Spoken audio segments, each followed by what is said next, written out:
You know, the strength and the range of opposition to the use of gene editing should give us pause to reflect. But does she therefore disagree with the President of NFU Scotland, Martin Kennedy, when he says that precision breeding techniques such as gene editing, led by scientific expertise available in Scotland, have considerable potential to deliver benefits for food, nutrition, agriculture, biodiversity and climate change? Yeah, what we're doing is waiting for the EU review of this technology to take place, and then we will weigh that up carefully and decide whether or not to continue down that route ourselves.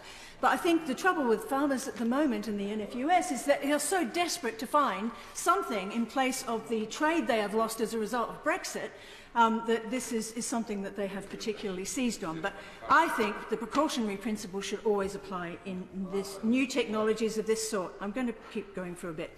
David Duguid. Thank you very much, Madam Deputy Speaker. It's been said, but it does bear repeating. Gene editing is different from genetic modification because it does not result in the introduction of DNA from other species.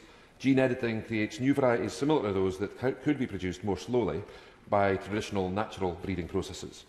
But without this legislation, this process would continue to be regulated in the same way as genetically modified organisms.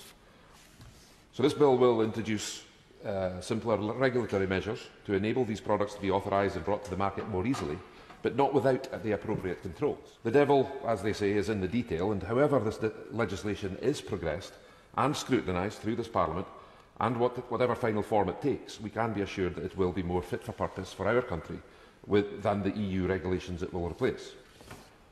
I am aware, of course, that the legislation will apply in England only, but I welcome the UK Government's invitation to the devolved administrations, particularly in Scotland, to take part in this process on a UK-wide basis.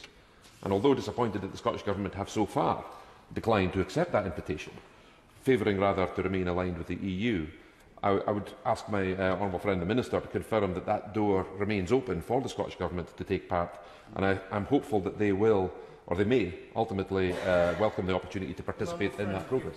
Of course. Does my honourable friend agree that it's clear the Scottish National Party would like to move at the more pedestrian pace of the European Union, some 2 years behind us on the introduction of this technology? I may be tempted to agree to that, but I think it's much more productive. And my experience as a Scotland Office Minister, working with Scottish Government ministers behind the scenes, outside of the sometimes febrile mode of this chamber, we can work together on these things. So I encourage the Scottish Government and my SNP colleagues in this House to come to the table and work on that basis. I know from talking to my own farmers and food producers in my constituency, as well as the NFU for Scotland, that gene editing technology in food production is not only desirable, but is one of the many crucial tools that can be made available to all British farmers. I quoted the President of NFU Scotland, Martin Kennedy, earlier. He did go on to say that the NFU for Scotland is disappointed that the Scottish Government has chosen not to partake in the genetic technology precision breeding bill in favour of a European ruling on gene editing. In my regular discussions, ongoing discussions with NFU Scotland over the years, one of their major concerns, not their only concern to be fair, but one of their main concerns is maintaining the integrity of the United Kingdom internal market, something that I very much hope will not be impacted by any divergence in legislation across Great Britain. I'm glad to see that the UK including the Roslin Institute and James Hutton Institute in Scotland, are leading gene editing technology across Europe, promoting agricultural development in an environmentally sustainable way. I welcome this Government's commitment to establish a proportionate regulatory system for precision-bred animals, which will allow the UK to retain its high animal welfare standards, whilst increasing livestock resistance to health issues like respiratory syndrome in pigs, improving their welfare and quality of life. And I don't think it's an either-or proposition. We can be improving living conditions for animals and using this technology.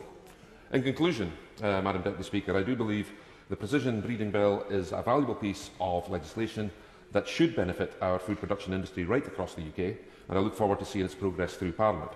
I would also like again to express my hope that at this early stage of the bill, the Scottish Government and SNP colleagues in this place, of course with a customary challenge and scrutiny, decide to take part in this process for the good of farmers and food producers in Scotland, as well as across the rest of the United Kingdom. Yeah.